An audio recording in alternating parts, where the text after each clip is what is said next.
Bonjour à tous les participants pour ce nouveau webinaire Justifit sur comment convaincre au premier rendez-vous. Justifit, c'est une plateforme qui existe depuis 2015.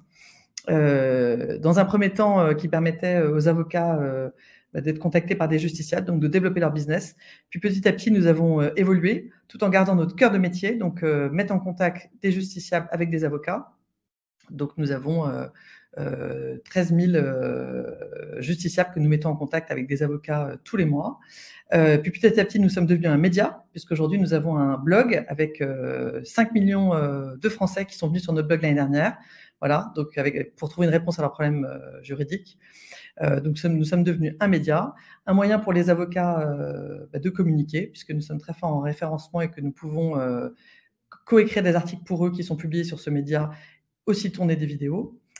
Puis nous sommes devenus une boîte à outils progressivement, puisque depuis cette année, nous permettons aux avocats d'utiliser, donc c'est aussi compris dans l'abonnement, d'utiliser un outil de paiement par carte bancaire. Ça peut être intégré dans la création de rendez-vous. Nous leur permettons aussi de stocker des documents de manière illimitée. Il y a un outil vidéoconférence, voilà, toute une série de choses qu'ils retrouvent dans la boîte à outils. Et puis, Justifit est aussi une communauté avec des webinars tous les mois sur les sujets qui intéressent les avocats. Voilà. Ça, c'est pour Justifit. Pour moi, donc moi, je suis la directrice générale de Justifit depuis bientôt 4 ans. Et j'adore mon métier, ça nous permet d'aider des avocats et d'aborder plein de sujets passionnants et d'actualité et de business. Voilà. Alors, Peggy, moi, je suis ravie de te revoir. C'est toujours des interventions super intéressantes. Tu es coach certifié. Tu es formatrice en communication en relations clients. Tu travailles avec beaucoup d'avocats, c'est pour ça qu'on a fait appel à toi. Et tu les aides dans leur productivité, mais aussi dans leur vie quotidienne, pour qu'il y ait plus d'harmonie dans leur travail.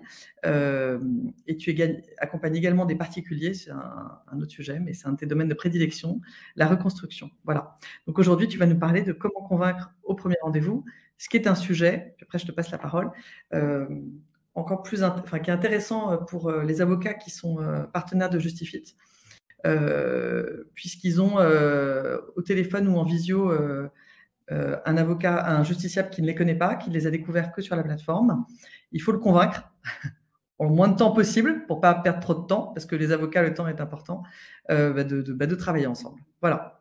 Donc, je te donne la parole, Peggy, et je vous souhaite à tous un bon moment. Merci beaucoup, Pauline. Donc, je suis ravie de vous retrouver effectivement sur ce thème qui est d'importance, comment convaincre au premier rendez-vous. Pour me présenter vraiment en quelques mots, effectivement, je suis coach certifiée. Je travaille spécifiquement en individuel sur la relation, donc la communication, l'affirmation, effectivement la reconstruction. Je travaille en lien avec beaucoup d'avocats du fait de cette spécificité sur la reconstruction spécialement. Et j'ai eu l'occasion cette année, par exemple, puisque les liens se font, de coacher 6 ou 7 cabinets, en tout cas associés ou collaborateurs. En communication, je travaille aussi effectivement sur la relation client, évidemment. Ce qui nous intéresse aujourd'hui, c'est véritablement ces premiers pas vers le client. Ce qui se passe quand effectivement vous ne le connaissez pas, ou en tout cas vous avez peut-être simplement reçu un mail de sa part et que vous allez ou le rencontrer en visio ou le rencontrer physiquement dans votre cabinet. Ce qui nous intéresse donc au départ, c'est les clés d'un bon échange. On va voir ensuite d'autres choses, comme l'ancrage dans vos valeurs, les leviers aussi, et pour finir, la consolidation de votre collaboration. On va rappeler quand même que ce qui est important, c'est qu'est-ce que c'est que la communication? On va se le dire, le fondement même de la communication, c'est la satisfaction de nos besoins psychologiques. Ce que je veux dire par là, c'est qu'on n'est pas arrivé ici parce qu'on était poilu, qu'on avait des grandes dents et qu'on était capable de se défendre quand on était dans la grotte. On est collaboratif. Et qui dit collaboratif dit que j'ai besoin d'être reconnu par l'autre. Effectivement, si je suis seule, initialement, je suis perdue et possiblement morte d'ailleurs. Donc, quand je suis en lien avec quelqu'un, j'attends qu'il me reconnaisse. J'attends d'exister véritablement à ses yeux. Et c'est peut-être effectivement ce sur lequel on va vraiment mettre un levier aujourd'hui, c'est-à-dire comment faire pour que l'autre ait le sentiment que ce qui se passe entre nous est assez inédit, en tout cas. Je suis reconnue en tant qu'individu par rapport à la problématique qui m'amène chez un avocat. C'est extrêmement important et Il faut vraiment que vous l'ayez en tête et nous, quelle que soit d'ailleurs finalement la proposition qu'on a, mais surtout effectivement quand je suis face à quelqu'un qui a besoin de sécurité, puisque c'est souvent le cas. On va rappeler simplement qu'est-ce que le schéma de la communication. Alors celui-ci est vraiment très simple, hein. J'ai choisi un schéma extrêmement simplifié avec un émetteur et un récepteur. Donc effectivement, on va imaginer par exemple qu'au départ, votre client va vous parler, hein, et il va commencer à évoquer la problématique qui l'amène à vous.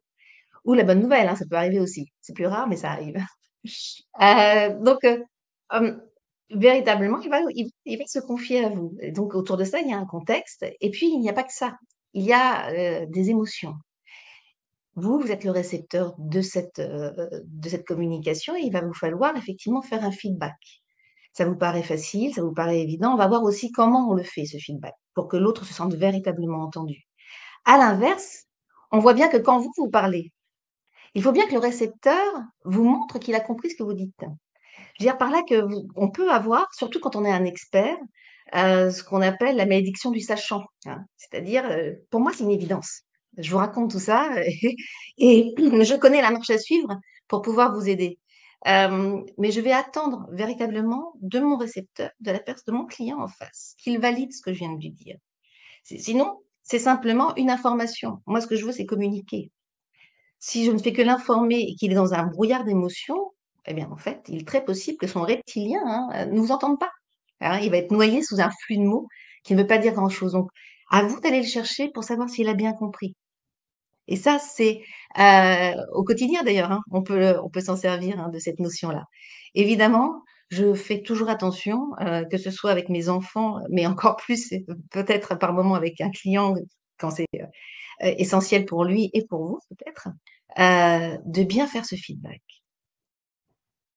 On va voir l'écoute active. Alors vous allez me dire, mais l'écoute active, on connaît, on a appris ça, on sait ce que c'est. Je n'en doute pas. Je pense que pour beaucoup d'entre vous, quasiment tous, une partie de ce qu'on va voir, ce sont des choses que vous connaissez.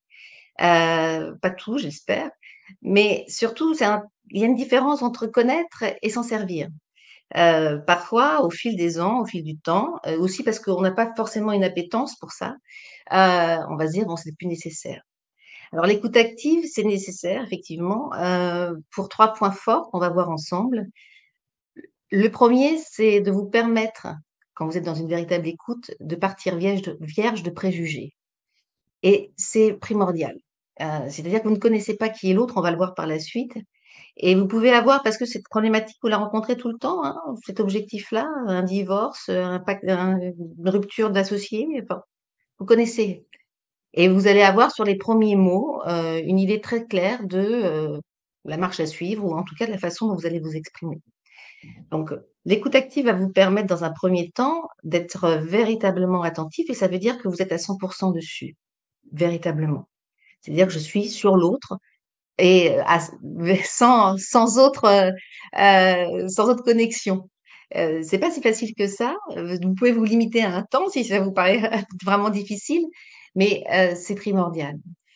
Laisser l'autre s'exprimer sans l'interrompre, c'est la même chose. Alors, en tout cas, dans un premier temps, parce que j'imagine, hein, que vous allez dire, ouais, il y a des clients qui sont partis, ils vont nous raconter toute leur vie et on verra comment les arrêter. Mais en tout cas, au départ, j'ai besoin, moi, qui arrive face à mon avocat, de savoir que je suis entendue et identifiée. Et puis, adopter une attitude de disponibilité, ça veut dire effectivement que mon corps parle et ça, on va le voir ensemble également. Qui est mon client? Donc on est sur cette phase de découverte, n'est-ce pas?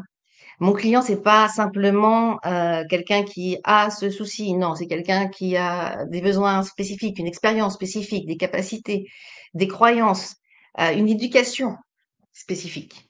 Donc évidemment, hein, je vais pas dans le premier entretien avec lui découvrir tout ça de l'autre, hein. On sait même que dans la vie, parfois, on met des années à découvrir tout ça. Et il reste toujours une part d'inconnu. Néanmoins, quand je vous parle effectivement de cette attention que vous allez apporter à l'autre, elle est primordiale parce que je ne vais pas m'adresser de la même façon à quelqu'un qui a fait des études supérieures et qui, effectivement va utiliser d'un vocabulaire châtié, à quelqu'un qui a fait moins d'études et qui est véritablement dans quelque chose de très courant dans la façon dont il nous parle. Je ne vais pas créer de distorsion entre lui et moi. Je vais essayer d'être au plus proche de ce qu'il est. Et pour ça, effectivement, je suis à l'écoute. L'autre chose, c'est que on a tous ce défaut un Mmh. petit peu, n'est-ce pas? Hein? On n'écoute pas pour entendre, on écoute pour répondre. Ah, ça y est, il est parti, je sais ce qui se passe, ouais, évidemment. Je vais pouvoir lui dire que, oh, dans un premier temps, je vais lui laisser la place. Finalement, c'est lui le client, n'est-ce pas? Et c'est vraiment d'ailleurs à ce moment-là le plus concret pour lui qui va voir que c'est lui le client. Donc, je fais très attention à ça et à effectivement ne pas simplement être en mode de stimuli professionnel. Pour arrêter un flux de parole, on en parlait tout à l'heure, hein, mais aussi pour plein d'autres raisons, je vais utiliser au maximum la reformulation. J'ai entendu mon client sur une phase de découverte et je vais reformuler ce qu'il a dit. Pourquoi? Parce qu'effectivement, je vais pouvoir valider ce que j'ai entendu. C'est important parce que peut-être qu'il s'est mal exprimé. C'est une possibilité, hein. Encore une fois, on n'est pas tous les jours devant un avocat. Il y a de l'émotion du fait qu'il vous rencontre. Il y a de l'émotion du fait de sa position, du fait de la problématique qu'il rencontre. Donc, je vais reformuler pour être bien sûr de ce que j'ai dit, de ce que j'ai cru comprendre. Montrer que vous êtes présent dans la relation. Là aussi, hein, on fait le lien. Ah oui, il m'a écouté, waouh! C'est vrai, il a bien compris ce qui se passe. Permettre au client de valider ou d'apporter des précisions.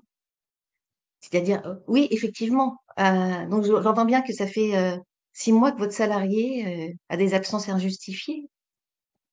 Oui, c'est ça et là, je vais noter et je vais avoir plus de précisions sur ce qui se passe. Et puis effectivement, ça va vous permettre de faire des pauses, hein. Si votre client est, très volubile, ça va vous permettre vous allez pouvoir l'arrêter sans le frustrer, en reprenant, ce que vous avez comme information et lui dire: «Si j'ai bien compris, j'entends ce que vous m'avez dit, hein. Si j'ai bien compris, ce qui se passe en ce moment, c'est que vous êtes dans une position très délicate par rapport à ce salarié et voilà. Là, il n'est pas frustré, il a entendu et vous pouvez vous, commencer à avoir un questionnement peut-être plus serré, hein, puisque vous allez commencer forcément par des questions qui sont très ouvertes et pour resserrer sur des questions fermées. Donc, tout ça, effectivement, peut-être que vous le connaissez, peut-être, que vous n'avez pas, avec précision, en tête la façon dont vous en servir. En tout cas, c'est vraiment un couteau suisse. La reformulation vous permet beaucoup de choses et ce qui n'est pas noté ici, elle vous permet aussi quelque chose de formidable, de valoriser votre client. Eh oui, parce qu'il y a un moment où cette personne a besoin de savoir qu'elle est au centre de votre attention, mais surtout que ce qu'elle dit a de l'importance. Parce que encore une fois, je ne connais pas l'autre. Peut-être que même pour lui, il sait même pas s'il est légitime à être là.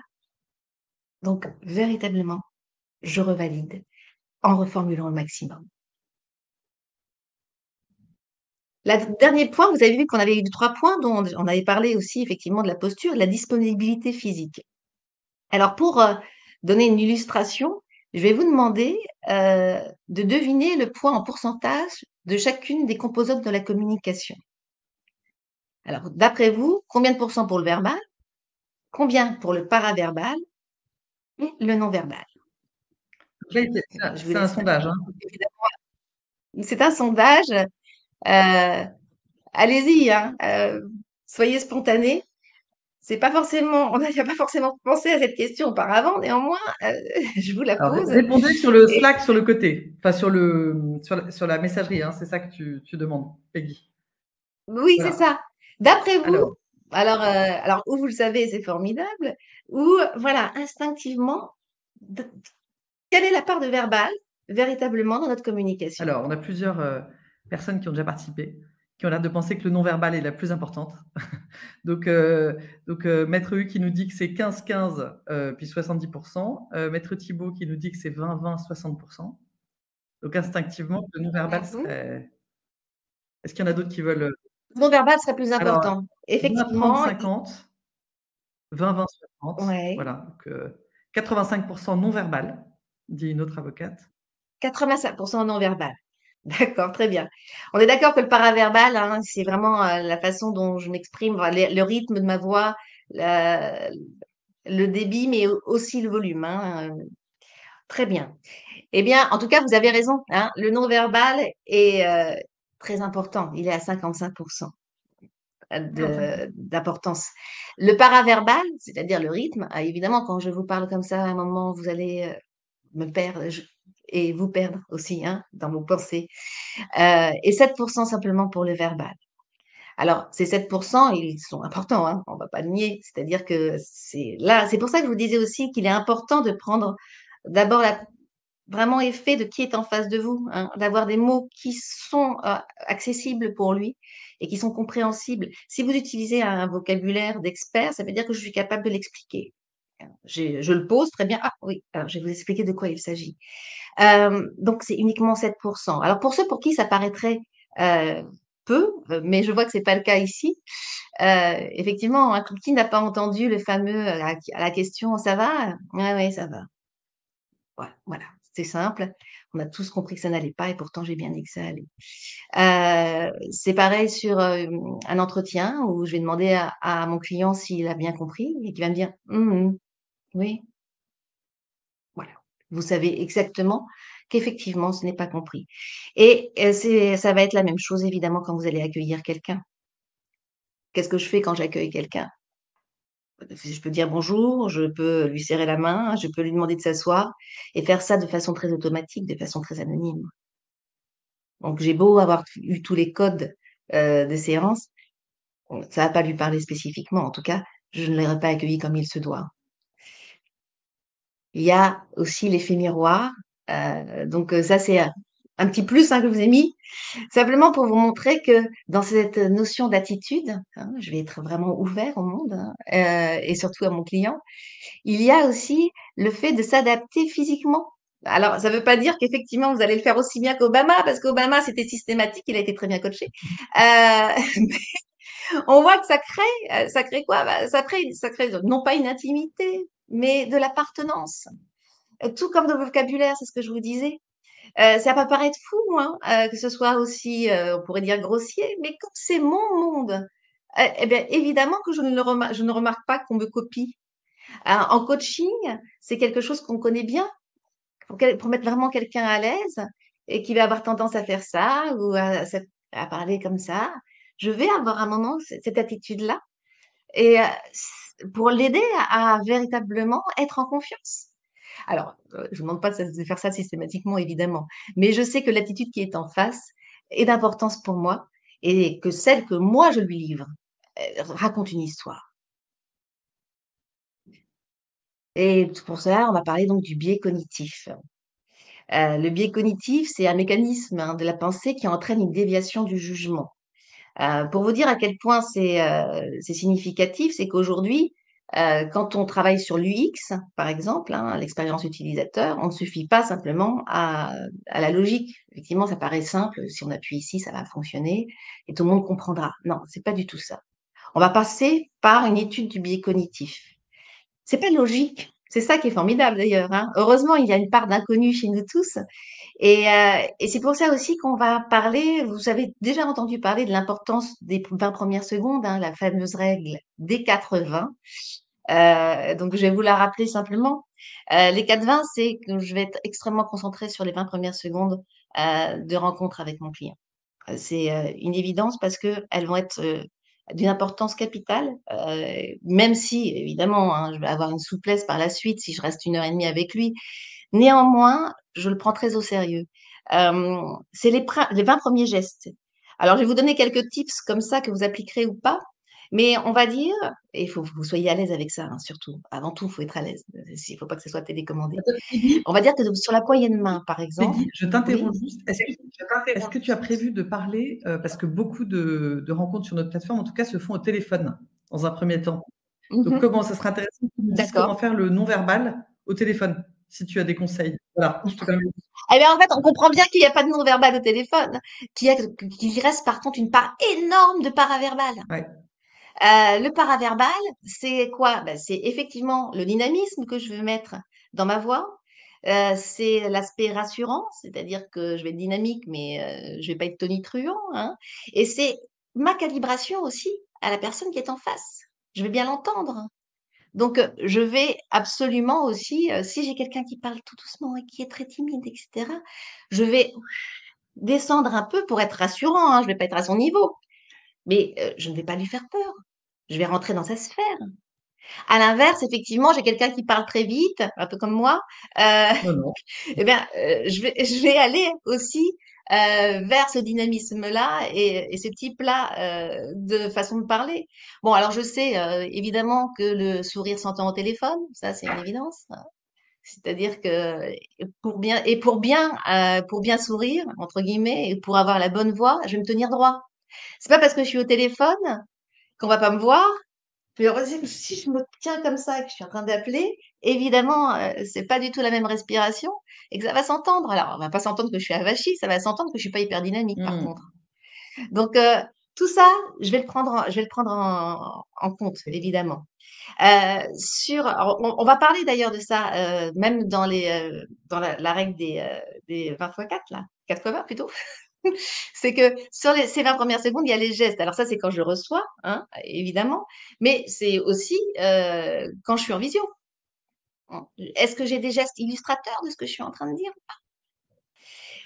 En présentiel, je vous parlais de la poignée de main. Alors, on le dit, mais encore une fois, il faut que vous soyez à l'aise, hein, que serrer 3 fois la main, c'est vraiment prendre contact. Serrer trop tôt la main. Hein. D'accord. Oui, On oui, mais ça n'a de sens que si vous êtes à l'aise avec ça, hein. Effectivement, là, oui, je t'accueille. Effectivement, je suis bien là dans la relation. Et puis la posture, évidemment, je suis avocat, donc en face de moi, j'ai un avocat. Qu'est-ce que on va revoir ça sur la posture, mais même si au tout départ, avant d'être en calibration, je vais correspondre à ce qu'on attend, il y a bon, pas forcément beaucoup d'imagination, hein, d'un avocat. Effectivement, je vais me tenir droit. Je vais, avoir l'air sûr de moi dans ma démarche, hein, évidemment. Et puis je vais être dans une position d'ouverture. Les autres 20, c'est les 20 mots. Les 20 mots, ça veut dire que je dis pas j'essaye en tout cas de personnaliser, c'est-à-dire que ça va pas être simplement «bonjour», mais «bonjour madame Durand».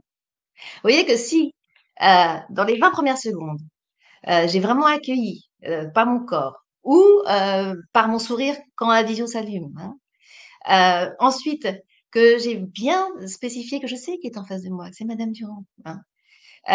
Et puis que je vais utiliser un vocabulaire adapté. Voilà, ces 20 premières secondes au niveau de la parole, j'ai pas de raison effectivement de passer à côté. Ensuite, je vais avoir les 20 centimètres. Alors initialement, on va dire que c'est les 20 centimètres, d'écart, mais je suis pas tout à fait d'accord avec ça, hein, parce que 20 centimètres, c'est très peu, hein. Moi, j'ai besoin de beaucoup plus pour me sentir à l'aise. Je sais pas si vous aussi, mais non, moi je parlerais de ça, de ce visage.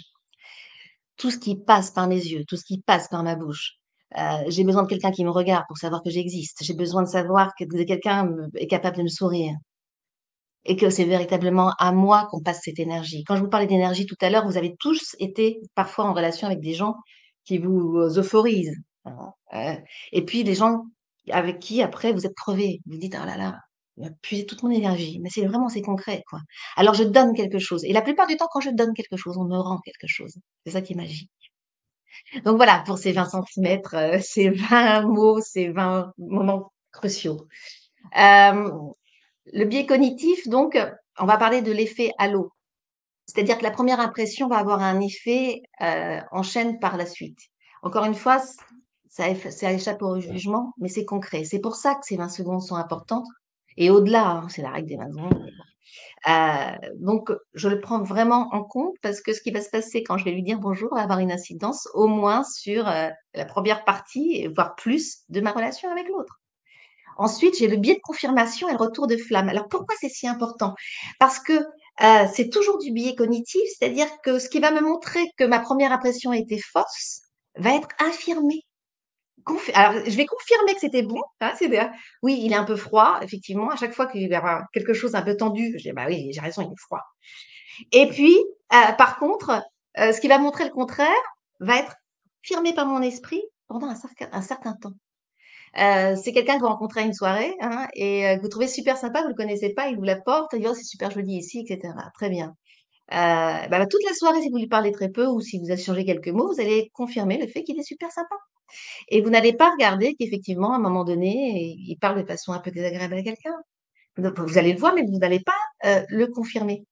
Et à la fois d'après, et s'il est accompagné, quelqu'un est moins ouvert, eh ben, vous allez vous dire qu'effectivement, cette personne, elle, par contre, c'est pas quelqu'un que vous inviterez la prochaine fois. Donc, c'est vraiment important de voir qu'il y a ce biais de confirmation et de retour de flamme. Et la dernière chose, c'est le biais de projection. Et c'est pour ça que je vous dis que c'est important de vous calibrer et de prendre en compte qui est en face de l'autre. Le fait de juger positivement les individus sur lesquels j'ai un point en commun avec eux. Mais ça peut être aussi dans ce que vous entendez de l'autre, hein, qui vous parle du fait que ça lui est arrivé au sport d'hiver, cet accident, et que il adore cette station. Mais si vous arrivez à dire que vous connaissez cette station, que vous arrivez que vous aimez les sports d'hiver, c'est tout bête, mais ça crée une connexion et vous êtes comme moi. On a quelque chose à partager. Donc voici pour le biais cognitif. Encore une fois, on est dans un temps limité, hein, il y en a bien d'autres. Mais ça me paraît important de le spécifier, comme ça me paraît important d'en nommer un autre qui est le biais d'exceptionnalité, qui fait que vous êtes beaucoup plus intéressé par un cas que vous n'avez jamais eu. Et c'est ça le danger. C'est que la plupart du temps, justement, c'est les cas les plus courants avec qui vous devez signer, hein, puisque c'est ceux que vous rencontrez le plus. Alors, un petit sondage. D'après vous, combien de Français pensent que la justice fonctionne bien? Ouf. Donc, c'est un sondage IFOP. Alors, il faut donc répondre sur le côté, hein, Oui, si vous voulez. dans la conversation. Je vous y arrive.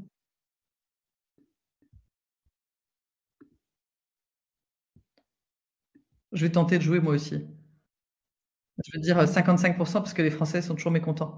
Alors on a des réponses, des avocats qui connaissent bien mieux que moi, donc 45 15 B, donc réponse, 2e, 35, 55, AA, 45, 35, Très bien. 30, Merci pour vos votes, pour la justice. 35. J'espère que ma slide Ce serait bien fonctionne. de Je vois savoir sur la... ce que vous, les avocats, vous pensez. Peut-être que le chiffre sera bien plus important à mon avis, mais Non, non, la réponse est effectivement 45 ah oui. 45 donc vous voyez bien que envoyer, partir en justice, aller en justice, c'est peut-être inquiétant Mmh. pour un Français.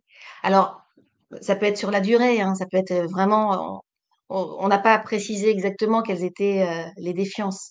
Ça peut être le fait que mon procès va durer 4 ans, je vais avoir 6 ans avant d'avoir une audience, enfin 6 ans, j'exagère, trop de temps pour avoir une audience, et ça peut être aussi sur quelque chose de complètement, qui me paraît complètement arbitraire comme décision. Maintenant, d'après vous, combien de Français sont satisfaits de leur avocat? Ah! Alors je joue aussi. Et d'ailleurs, il s'agit d'une... Je joue aussi 56 moi je dirais. Alors, que disent les avocats? Alors on a 56. Ah, tout le monde répond. 56%, tout le monde est sur 56%. 45, 36, 46, 56, 56.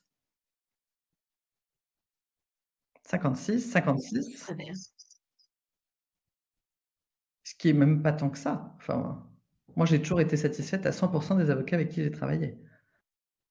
Que ça soit ceux, qui sont sur la plateforme Justifit, évidemment, et ceux auxquels j'ai eu recours. 56. Est-ce qu'il y en a d'autres parmi vous qui veulent participer? On va dire que la majorité, c'est 56 là. Alors, on t'écoute Peggy, dis-nous. Eh bien, vous avez raison. Ah bon, Vous avez raison, 56%. Alors, j'entends hein, ce que tu as dit, Pauline, hein, que les Français sont toujours satisfaits. Ce qui nous intéresse, c'est aussi leur motif d'insatisfaction, puisqu'on est là sur l'idée d'une première rencontre. Il y a aussi le fantasme, il y a aussi tout ce qui est dit, mmh, hein. Même si c'est la première fois que je vais voir un avocat, je sais que, en gros, j'ai entendu dire qu'il peut y avoir un manque de suivi, un manque de communication et des problèmes d'honoraires, hein. Donc, c'est véritablement ce qui ressort le plus en termes d'insatisfaction pour un avocat. Ça veut dire que moi, en tant qu'avocat, qui souhaite effectivement que ma solution soit celle envisagée par le client, euh, eh bien, je le prends en compte, cette méfiance initiale. Et pour le prendre en compte, ce que je vais faire, c'est que je vais m'attacher à un ancrage dans les valeurs, les miennes en l'occurrence. Alors, je ne sais pas qui d'entre vous a, pour son cabinet ou à titre personnel, déjà pensé à ces valeurs. Dans une entreprise, en général, les valeurs d'une entreprise, elles sont dédiées plutôt aux collaborateurs, n'est-ce pas? Hein, c'est véritablement un moyen de fédérer et d'avoir une ligne directrice commune. Pour un client, connaître les valeurs, c'est aussi parfois être complètement, complètement peut-être pas, mais en tout cas rassuré sur certains points.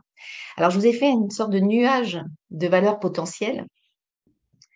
Et alors, on a vu que, par exemple, là, on était sur trois défiances, hein, donc le manque de suivi, un problème de communication qui peut être en lien, hein, on peut le supposer. Et puis, effectivement, ce problème d'honoraires. Alors, à voir, hein, ça serait l'objet d'un autre webinaire, les honoraires, comment parler de ces honoraires, etc. Mais on a toutes ces valeurs-là qui apparaissent. Et eh bien, si je choisissais des valeurs qui répondaient à ces trois interrogations, quelles seraient selon vous celles que je pourrais choisir? Alors, il y a plein de choix possibles, hein. Il n'y a pas une solution. Mais c'est vrai qu'on pourrait supposer, par exemple, que si à un moment donné, j'arrive à les poser, ou qu'elles sont sur mon en-tête, ou qu'elles sont sur mon site internet, ou qu'elles sont, eh bien, ça éclaire quand même, hein, sur un positionnement, sur le fait que je suis pas lambda, sur le fait que j'ai pris le soin de choisir des valeurs, et que forcément, si j'ai pris le soin de le faire, c'est elles sont miennes. On peut supposer par exemple que sur le suivi, qu'est-ce qu'on pourrait choisir sur le suivi pour assurer sur du suivi? On pourrait dire engagement, par exemple. Mais peut-être autre chose, hein, je suis à l'écoute. Et en plus, la liste n'est pas du tout exhaustive, hein. Je vous dis des mots comme ça, mais évidemment, il pourrait y en avoir plein d'autres. Peut-être d'ailleurs que ça peut vous aider, vous, aujourd'hui, à vous dire, tiens, ce serait pas mal que je trouve mes valeurs. Mais pour quelque chose sur la communication, hein, ça pourrait être effectivement la transparence, ça pourrait être la bienveillance, ça pourrait être le soutien. Enfin, et pour les honoraires, déjà la clarté, hein, parce que c'est vraiment un vrai souci, je crois, en tout cas pour les justiciables que j'accompagne. Ça ne veut pas dire que vous ne le faites pas, hein, ça veut dire que pour eux, c'est pas clair. Quelque part, hein. Euh, et, euh, et d'autres choses encore. Est-ce que vous avez une idée, vous ça m'intéresse. Est-ce que vous avez déjà réfléchi à vos valeurs en tant qu'avocat? Aux valeurs dans lesquelles vous vous incarnez, évidemment, hein, et puis celles que vous pouvez véritablement transmettre pour assurer d'une confiance, puisque le but de tout ça, hein, c'est d'inspirer la confiance. Donc, c'est une question que je vous pose. Alors, est-ce que vous voulez participer sur le chat sur le côté? À savoir, est-ce que vous avez déjà pensé à identifier vos valeurs et à les poser? Alors, oui. Donc, on a une avocate. Rigueur et réactivité. Ah, ça inspire tout à fait confiance. C'est que la rigueur. Oui, mais surtout, ça nous raconte une histoire. Rigueur et réactivité, on voit, ça donne vraiment une boussole, Ouais. hein. C'est-à-dire que si j'ai besoin d'un truc, enfin, de quelque chose de très efficace dans un temps rapide, par exemple, si je suis en urgence, je vais aller voir cette avocate et que je vois, enfin, je veux dire, je sens que cette femme, excusez-moi, elle va le gérer vite. Elle va être hyper précise et que sa valeur ajoutée, une de ses valeurs ajoutées, ça va être ça. On a une autre avocate. Écoute, réactivité, satisfaction du client. Écoute, réactivité, satisfaction client. Alors là, je me sens accueillie, hein. Je sens que, alors il y a presque quelque chose de maternel là-dedans, mais je sens que c'est quelqu'un qui va me porter. Enfin, vous voyez que à partir du moment où vous choisissez vos valeurs, eh bien, elles racontent une histoire. Et je pense quand même aussi de façon purement stratégique qu'effectivement, elles peuvent rassurer sur les 3 points, par exemple, qu'on a vus précédemment. On a une autre avocate qui nous dit oui, j'y ai pensé, On en pourquoi a pas d'autres les mettre sur le bureau. Ah, détermination. Ouais. Je t'écoute, Oui, vas-y, bah oui, vas-y. alors détermination. Voilà, je suis face à une avocate qui ne lâchera rien. Vraiment, je vous assure que ça a vraiment du sens de le poser. Ensuite, vous avez vos valeurs, mais on va voir ensemble, par rapport à cette posture, hein, par rapport à tout ça, la persuasion selon Aristote. Hein. Qu'est-ce que c'est qu'être persuasif? Alors, on va faire attention, hein.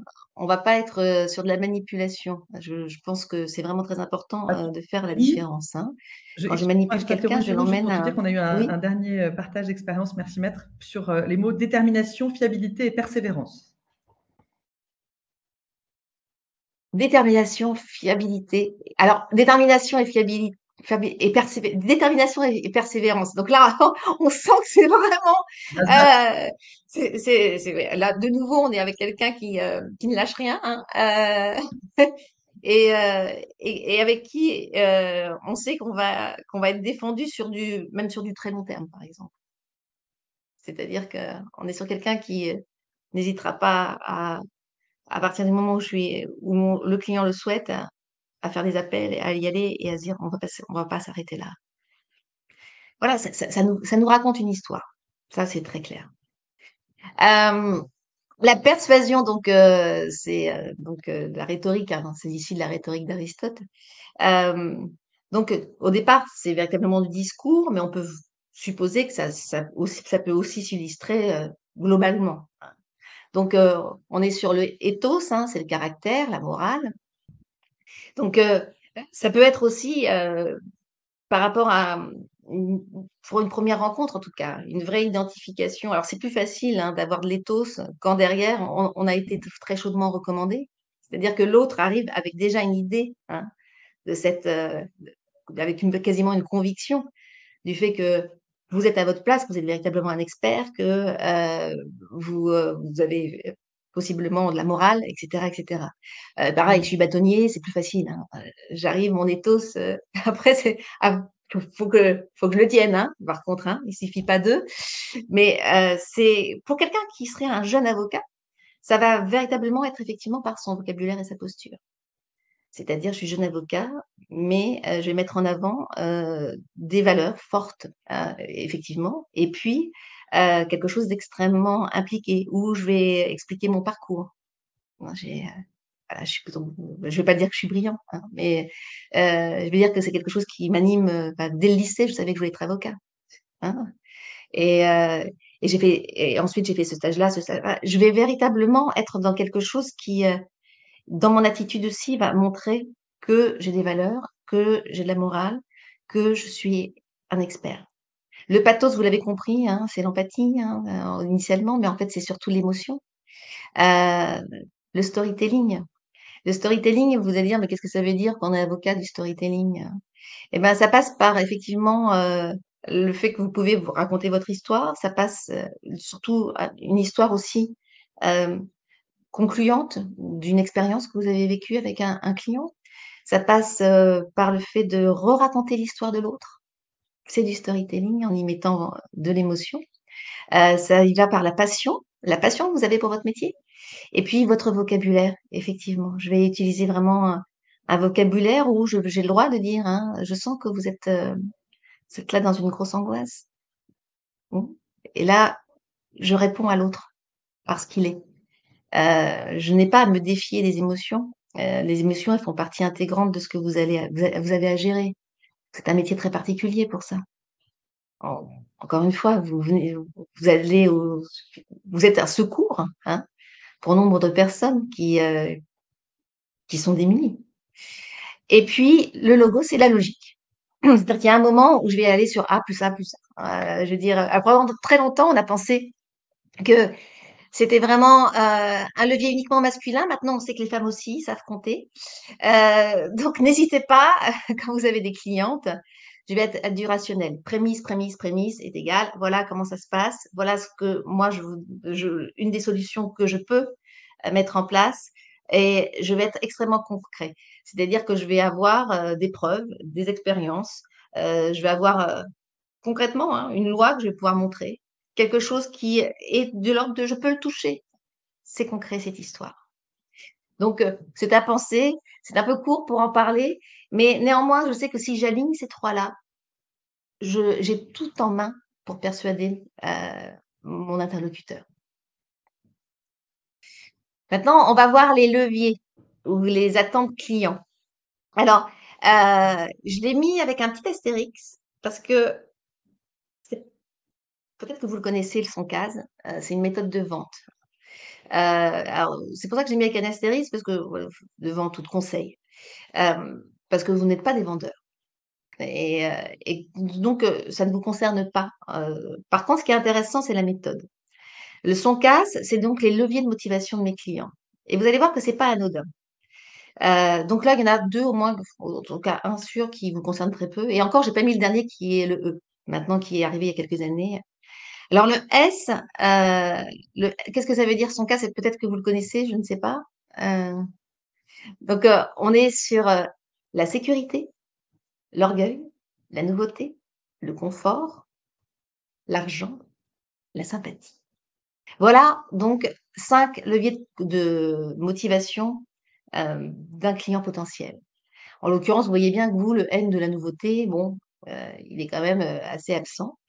Mais ce qui nous intéresse, c'est que vous êtes face à quelqu'un qui arrive avec, voilà, j'ai besoin de faire valoir mes droits. Euh, vous allez tout de suite, effectivement, aller sur le levier de motivation qui vous paraît le plus évident. Alors, ça me fait penser à une avocate, avocate du travail, qui a tellement d'empathie pour son client à cette première rencontre, que quand il lui dit: «Mais oui, ça va coûter combien? Oui, ça va coûter combien?» Il y a: «Ne nous embarrassons pas de ça pour l'instant. Ce qui est important, c'est de vous mettre en sécurité». Très bien. Eh bien, elle n'a pas pris en compte, hein, le levier A, qui était le levier argent. Ce monsieur, il s'est senti finalement, ça l'a mis complètement en insécurité de pas avoir de réponse. Et pourtant, c'était vraiment parti de quelque chose de très généreux de sa part, n'est-ce pas? Mais ça ne marche pas. Parce que, effectivement, moi, je vois bien que là, vous êtes dans une situation où vous êtes en danger, perte d'emploi, et cetera. Très bien. Mais derrière, mon client a une autre motivation. Et finalement, ce qu'il a dit, c'est qu'il est revenu sur la sécurité. Il n'est pas venu, mais il lui a envoyé un mail pour lui dire, ça manquait de clarté. De la même façon, une autre cliente qui elle, était plutôt dans quelque chose de très ressenti par rapport effectivement à l'argent. Et c'était en droit, ah non, c'est pas, oui, c'est ça, affaires familiales. Et donc la cliente arrive et elle lui dit qu'effectivement, elle a très peur pour l'avenir, c'est un divorce, c'est compliqué. Et l'idée, c'est surtout sur la pension compensatoire. Et, euh, et l'avocate, très vite, hein, on voit bien que la découverte client n'a pas tellement lieu, puis qu'elle fait part de son expertise, hein.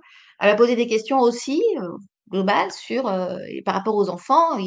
C'est lui qui paye l'école, ok, il paye le portable. Très bien, très bien, très bien. Et elle va dire à la cliente, c'est un bon papa. C'est un bon papa.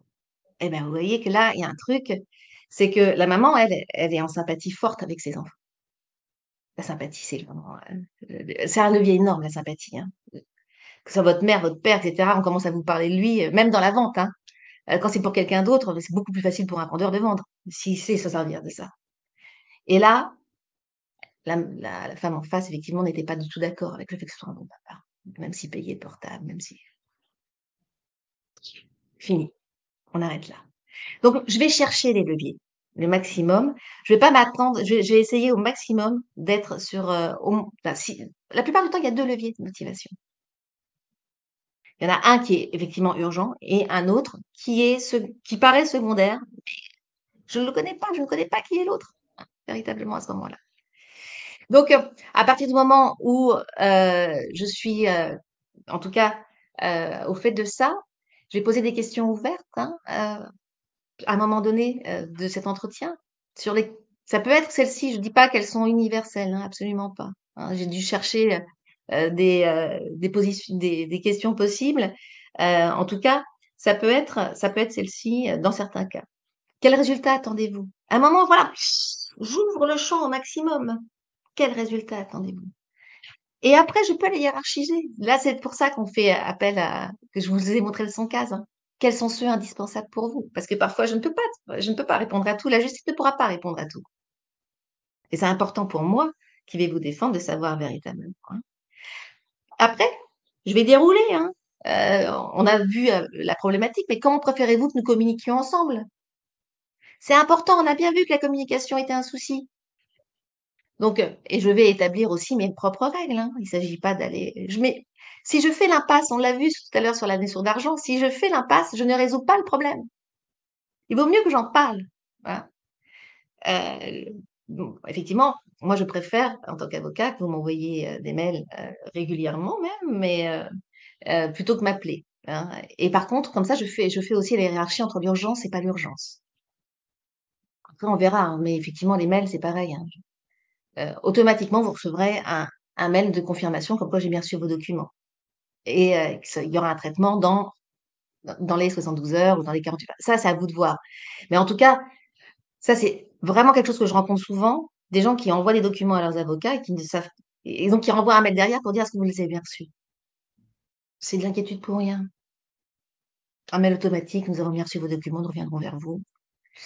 Quelles questions avez-vous sur la façon dont le processus va fonctionner? Donc le processus judiciaire même, hein. Mais je pose tout ça et l'autre parle et plus il parle, plus il est en confiance, plus je suis à l'écoute de ses interrogations. Y a-t-il quelque chose dont nous n'avons pas discuté? Et donc à partir de là, quand vous avez fait ce travail-là, vous avez tout ce que vous devez savoir sur l'autre, heu et vous avez assuré la relation. Ah, voilà, j'ai fait c'était un petit jeu, hein, voilà. Pardon. Le dernier point, c'est je vous fais confiance, c'est la consolidation. Pourquoi est-ce que vous êtes la bonne personne?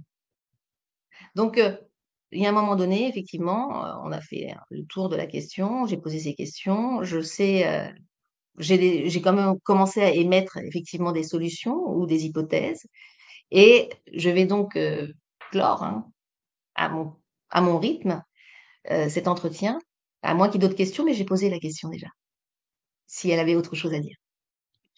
Alors pourquoi vous? Eh bah, parce que, vous avez compris et donc là je reformule, hein, je fais un petit point sur, les attentes, hein. Parce que vous êtes un apporteur de solutions. Alors vous n'avez pas tout à ce moment-là, hein, c'est le premier entretien. Voici ce qui me semble possible d'engager. Intéressant ça aussi, hein. Alors une avocate, des droits routiers, je me souviens qui me disait que, au départ, elle faisait l'erreur. Elle livrait tout au premier entretien.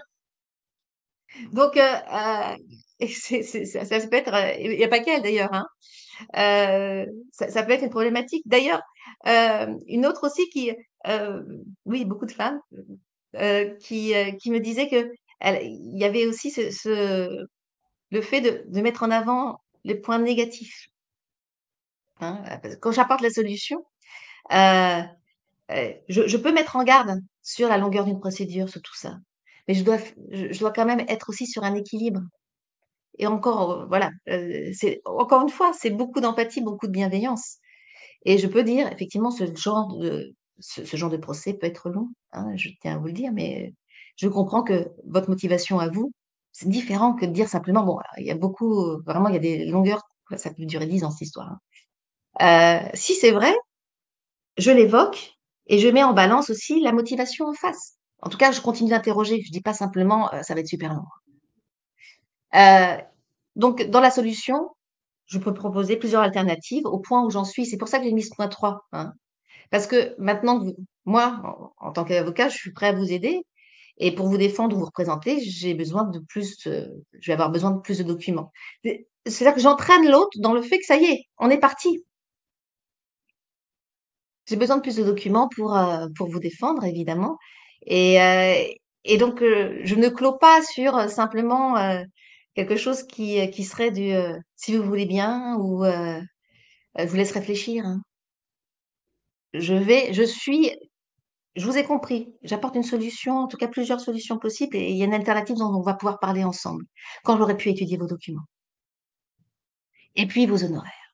Ah, la question des honoraires, hein. Clair et adapté.